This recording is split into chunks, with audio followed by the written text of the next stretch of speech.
కూడా కాపాడమన్నా తప్ప ఏ వ్యతిరేక కార్యక్రమాలు చేయట్లేదు.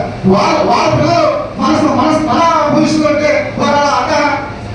వాళ్ళ పిల్లలు కానీ మన పొజిషన్లో ఉంటే వాళ్ళు అలా మాట్లాడతారా? అందరినీ కామెంట్ చేయట్లేదు. కొంతమంది అధికారులు రీసెంట్ గా ఒక జిల్లా పేరు మెన్షన్ చేయదలుచుకోలేదు, ఎందుకంటే వాళ్ళ గౌరవం తీయదలుచుకోలేదు. ఒక జిల్లాలో మా ఇంజనీరింగ్ నెక్స్ట్ నాకు ఫోన్ చేసి చెప్పారు, ఒక జిల్లాలో ఒక ఎంఆర్ఓ గారు వెళ్ళి సమస్యలు ఉన్నాయని చెప్తే మీ ఉద్యోగులు ఏం చేస్తున్నారు, ఇప్పుడు వరకు మీకు అంత ఖాళీగా ఉన్నారంటే నేను ఆ అధికారికి నేను ఫోన్ చేశాను. ఫోన్ చేసి మాట్లాడడం జరిగింది.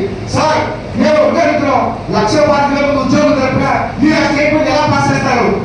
మీరు ఒక అధికారి ఆ పొజిషన్ లో ఉన్నప్పుడు సమస్యలు తీసుకురావడం మీకు రిప్రజెంట్ చేయడం కాదు. కానీ మీరు ఆ సమస్య తీసుకొచ్చినప్పుడు మీకు అవకాశం ఉంటే తీర్చాలి, లేకపోతే అవదని చెప్పాలి తప్ప మీ 1,25,000 ఉద్యోగులు ఏం చేస్తున్నారనే స్టేట్మెంట్ ఎలా పాస్ చేస్తారు?